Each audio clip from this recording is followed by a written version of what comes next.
regarding that. Because of this perception in the status quo, we think they have a problem. Why?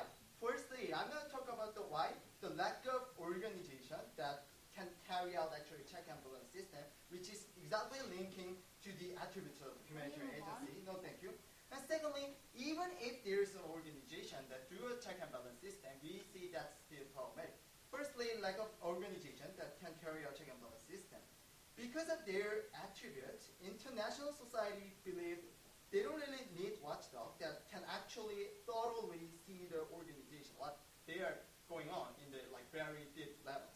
So because of this no check and balance effective system, we say that they should be held accountable by themselves. If they did a wrong thing, they have to be punished in a sense that not in the watchdog, which is just has a name itself and just labeling it, but we see exactly the point on that thing. No, man.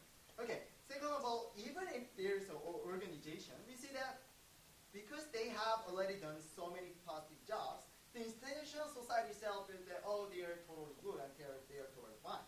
So what happened? No, thank you. People who got injured or got the damage because of their bad activity or some mistake in third world, they cannot have enough communication channel to speak out their voices. Because of these structural problems, they have to they rarely find and make any voices regarding them. We see that that's the very reason why they have to take a responsibility as to what they have done wrong and inherently no. Okay, let's take a look at the second level, the long-term benefit. Why we care about the development humanitarian agency itself. Okay, international society puts a higher value on to protect the human rights. So we, side of government, like to perpetuate this value, whether or not they have good intention or that intention. We see that it should be protected. But if it results in problem, we have to fix it for the sake of not only the humanitarian agency, for the sake of people who actually got the help from the humanitarian agency. So what we see is these kinds of punishment for them and have them accountable. It gives them motivation to check and fix what's going wrong and what's the problem, inherent problem in the humanitarian agency. So what happened is if we don't fix it, this problem's gonna be happening go over and over again. We think because this humanitarian agency itself is for the sake of the people in need of help, we need the precise help it's requires. So we want to change the system and we want to protect them effectively. For those reasons, we are so proud to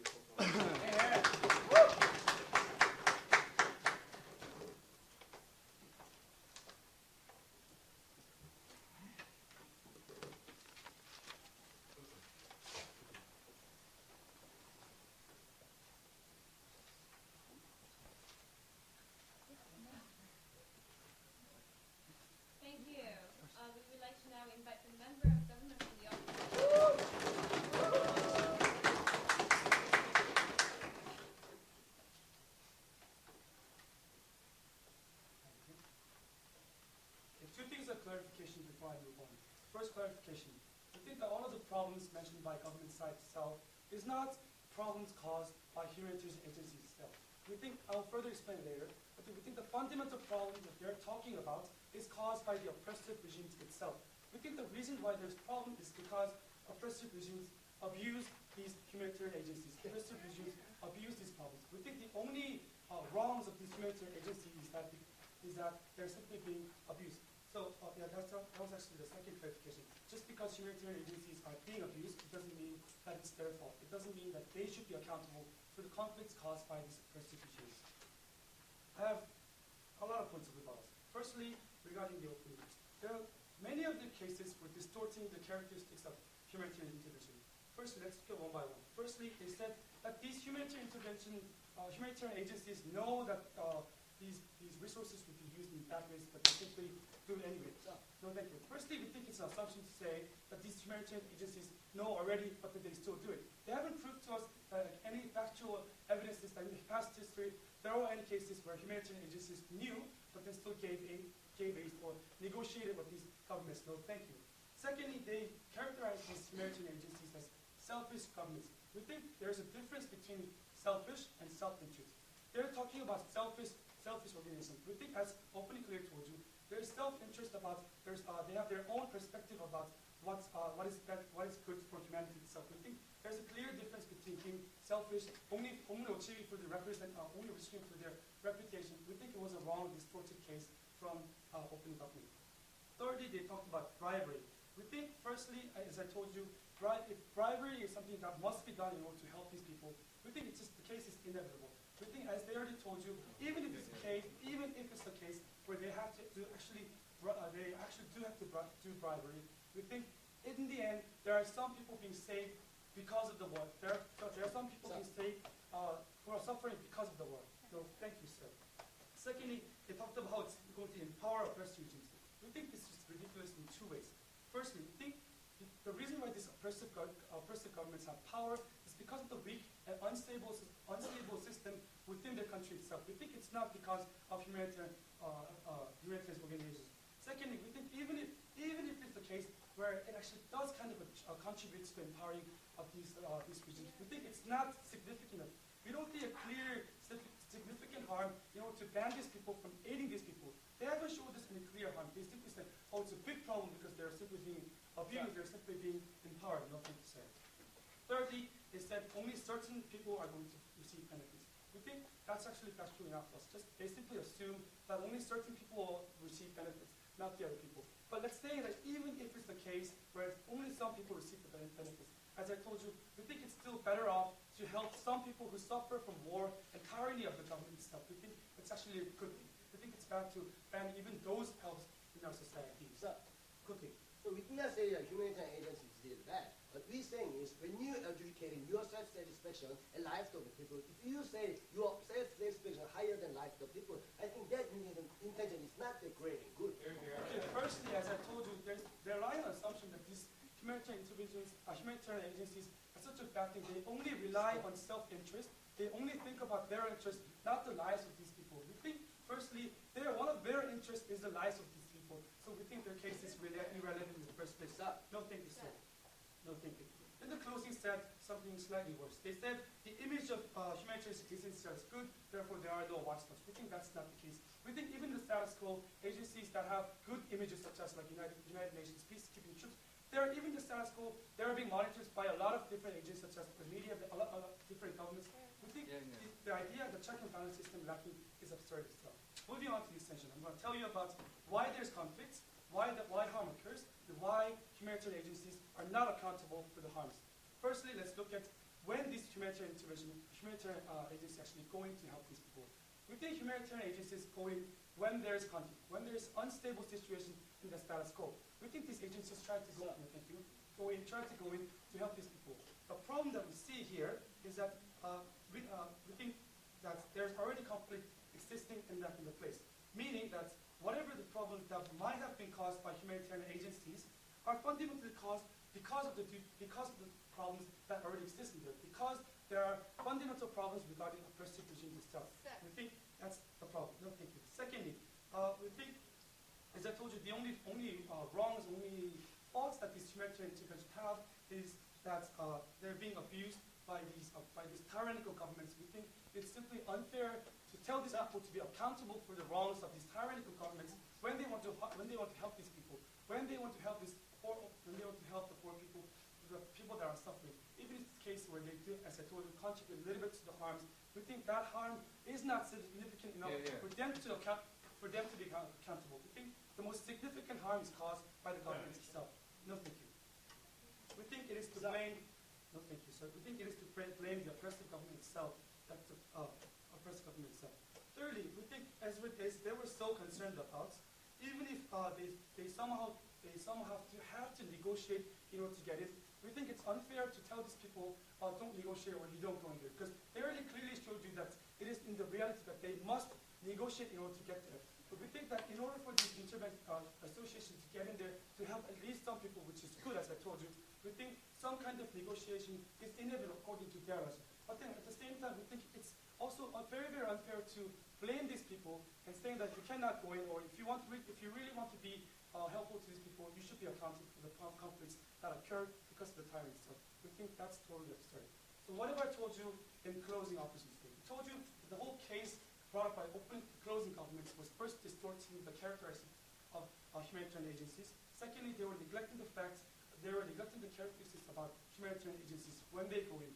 Thirdly, they were neglecting the case, they were neglecting the idea, and what is the fundamental problem? Fourthly, they never showed you what is clear, significant harm in order to ban these people from helping people in society. For these reasons, we are very proud to oppose. Thank you.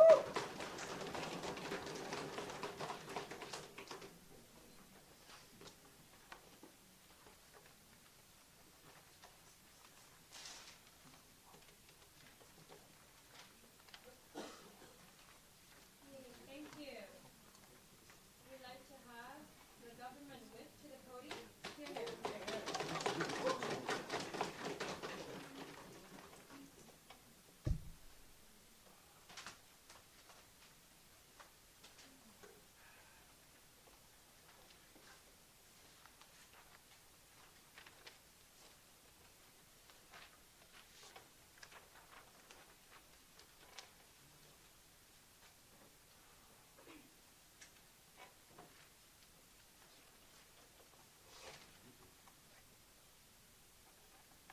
Ladies and gentlemen, before I go on to rebut to what the previous speaker mentioned and talk to you about the three clashes of today's debate, I would like to clear out one thing. Ladies and gentlemen, today's motion is that this House would regulate any harms done by the humanitarian agencies, not banning the work of humanitarian agencies itself. We are trying to implement a correct check and balance system that will be effective, not banning the work as a whole. Now let me go on to rebutting what the previous speaker mentioned. He talked about how the problems caused by the agencies, as we have explained, are not the problem by agency itself, but instead by oppressive regimes.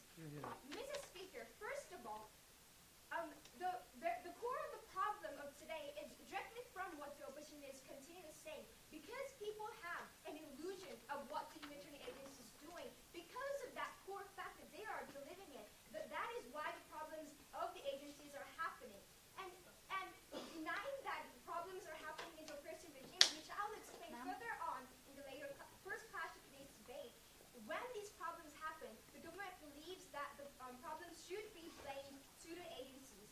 And on the second level, the idea that the problems of the agency happen only in oppressive regimes is absurd. Because even if they are not in oppressive regimes, even if they're just in conflict zones, as in today's motion, problems do happen. Because not every organization is perfect. They do not do every job perfectly, as I will explain further on.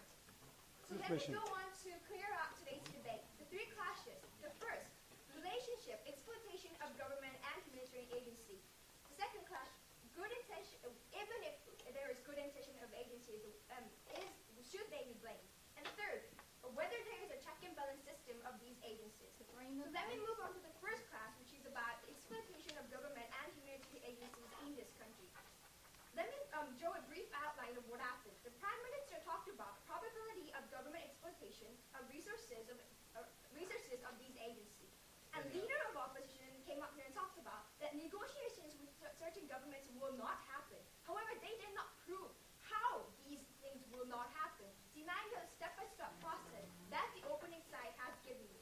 And the Deputy Prime Minister came up here and talked about because the agencies have to be authorized by the government to work in that agency, these problems can happen.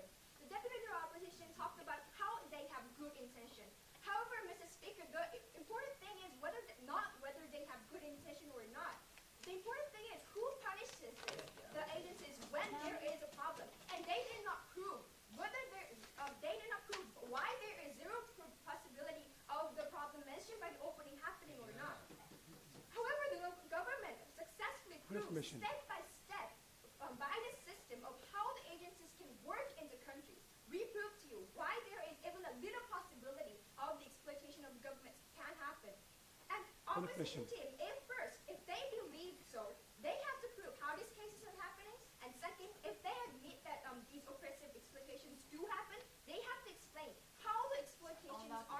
mission. within a certain system. When the relationship between government and humanitarian agency has an important part in how they can work in the country in the first place, we believe that in that point we won the first class. And let me move on to the second class, which is about good, whether they, even if they have good intention, there can be problems of the agencies. Therefore, we should blame them. Yes, sir. Fine, we agree that there might be little possibilities. But how significant are the harms so that you need to pull these agencies out, not helping these people? How significant is it? Sir, we have to weigh the goods and the bads done by these organizations. The government team, the most important thing with the speaker, we are not denying all the goods they did. We do agree. They did a lot of good to defend the human rights. However, we have to look at the harms, the wrongdoings they did in the international society also. What the opposition team, the leader of opposition, deputy leader of opposition, kept on saying about how people want to risk life, how people want to protect individuals. The important thing is we agree to all of that. We respect the intention of these agencies. We respect that they have done good. However, as the member of government mentioned to you, even if they work with good intentions, in the process of working for human rights for the civilians, there is a possibility of wrong things happening, resulting in bad results. So the important thing is, because that can lead to not successful operations in the first place, we have to have some kind of system, a simple regulating process, so they themselves, the agencies, have the motivation, if there is a problem, to look back on what they did step by step, slowly, and see what kind of small problem happened in the process. As the closing has explained, this is the only way that humanitarian agencies can develop further. We agree it has happened during the past and until now, but we're looking at a longer picture in the future for them to develop even more, for them to advocate the human rights that is important in international society. We have to have a regulating system so they themselves have an initiative and motivation to look back on their acts. Let me move on to the third clash of today's debate of whether there was a check and balance system of the humanitarian agencies. We have government side continuously asked the opposition team to prove how there is a sufficient amount of check and balance system that is effectively functioning. However, Mr. Speaker, the opposition team failed to do this. They gave us UN and international society that they have a check and balance system. However, they cannot prove exactly how they are working, exactly how they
is because of the fact that they see a clear problem and a clear necessity and a clear significant harm that is actually going to tackle. However, ladies and gentlemen, although the whole government side here, ladies and gentlemen, has not really stated really the clear harm or the clear significant harm the whole four speakers has said. The only thing that the whole opposition can really understand is that, okay, when these international humanitarian assisting groups go inside countries, they have to bribe, they have to pay money to these oppressive tyrant groups. Right, okay, that may be the case, but regardless of the fact that we really question the fact of the whole censor. Is it really significant? Is it really significant the fact that it actually empowers these tyrant groups so much that actually it would keep on overlasting this tyranny for the whole time? First of all, we doubt it really is, because even if it was, we don't think humanitarian agencies would have that much money to do so. And the second fact is that, ladies and gentlemen, that they haven't really explained how much significant it was. So therefore, ladies, we don't really think that's really significant. Now, going on with the questions, I have three questions of this whole thing. Now, the first question is intentions versus result.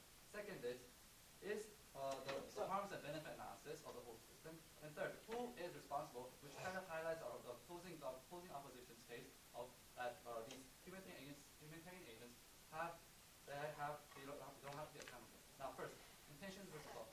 Our opposition side, the government side here, says that regardless of the intentions of trying to save human lives, because they kind of empower in some way without any specific amount, because of the results, we have to stop them. We have to punish these humanitarian agencies because they actually help and empower.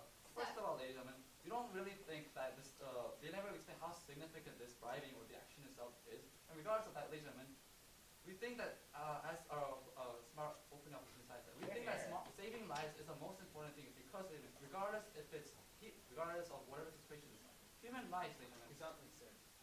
we think everyone's equal on death and life situation, and especially in conflict zones, ladies and gentlemen, where everything is messy and also volatile. We think that life it should be the one that should be kept on, and we think that there's actually much more a reason of why actually, regardless of the result, actually saves lives and so forth. So, anyway, regardless of the intention, ladies and gentlemen, the result that they explained was not really significant. Therefore, we don't really think that the government side has successfully rebutted on this case. Now, going on to the second question, which is what the harms and benefit analysis. Now, the problem here is, ladies and gentlemen, is that if you they keep on asking that there's cost and benefit, harms and benefit analysis, but they really never showed the cost. So they never really showed the harm itself, ladies and gentlemen. However, the weak-team government here, the whole government has clearly showed that there's actually some change, significant change, and then we can actually see saving lives, ladies and gentlemen, saving lives. Well, what did the government say? What did they show us? What was the harms, ladies and gentlemen? Nothing but just significant bribery, some money or some kind of powers that would empower the old government or the tyranny government. Sir, Yes, ma'am. what about problems that happen, even if they're not empowering the government? That's the system itself. Problems can happen in the process of saving lives. Here, here. Wait, say that now. Okay, sir, even if they're not empowering government, even if they can, problems can happen in the system while saving lives. Well, first, the specific on the system itself, because the whole system we're talking about here is the fact that who should be responsible of the whole system, of this project? Do you think it is the humanitarian agency's fault? No, ladies and gentlemen. It's not the ones that they made the rules to do so, ladies and gentlemen. They are kind of the victims. They are the ones that actually have to follow the rules. So I don't really think the whole system or related to this state, going on with the whole human benefit analysis, is the fact that first, yes, first we actually modify that there is no real harm that the government has identified. Plus, we actually rather show the benefits actually saving lives, which is very dire, especially the poor and conflict nations need, because they have no one to help them. And moreover, they talk about there's like the check and balance system, in which they think it's very not worthy because they worry that these human agents actually abuse of power, and also they don't do their work well and so forth. But realize the fact is that, as my member of opposition has said, there is a clear check and balance system of governments, media, other agencies, and you can put a clear example of peacekeeping groups. For example, ladies and gentlemen, when one of the PKOs from Pakistan was caught raping local men, who was the one that actually caught the nation? It was the media. It wasn't the government agency. It was the people there. We clearly have a check and balance system. So I don't really think the check and balance system of worrying where the humanitarian agencies are abusing does not really stand in the first place. So the harms and benefit analysis, they fail to do so because we clearly showed there's a clear benefit and that everything's going on under the check and balance system. Now going on the most important part of the whole debate, we think that the responsibility does not go to the humanitarian agencies. This is because, ladies and gentlemen, these humanitarian agencies have no choice. They did not make the rules. They were not the big guys. They actually made the rules, but rather the minority. They are the ones who are into the system. We blame the oppressing government, tyranny government, because they are the ones that made the rules. They are the ones forcing the organization to pay them the money and so forth. So, ladies and gentlemen, as we go on, ladies and gentlemen, going on to highlight more about the member of opposition things, ladies and gentlemen. So, yes. So it's not really right. It's not really right to blame the humanitarian agents because the fact that they're not the ones that made the rules, and that it is the ones blamed is the oppressive regime itself. So what we're saying is that not to see on a smaller scale, we want to see on a broader scale the whole system itself of how it's very unnecessary or inevitable to say or unnecessary to say that to victimize or to blame just the humanitarian agencies of the whole system because they're not the ones who. Because regardless of the fact, they have no choice to do so, ladies and gentlemen. So what we're trying to say here is that, ladies and gentlemen, to summarize the whole debate, we think that the whole government side has really failed to show what is a significant, what is so damaged, so significant that we should actually hold accountable of the good actions that these humanitarian agents are doing. They're being watchdogged, they're being watched, they're being seen. And also, they're the ones into the system which they are being victimized, ladies and gentlemen. We don't really think that it's the humanitarian agents' fault of making them pay the regime government. Rather, it's the regime government's fault to making them pay.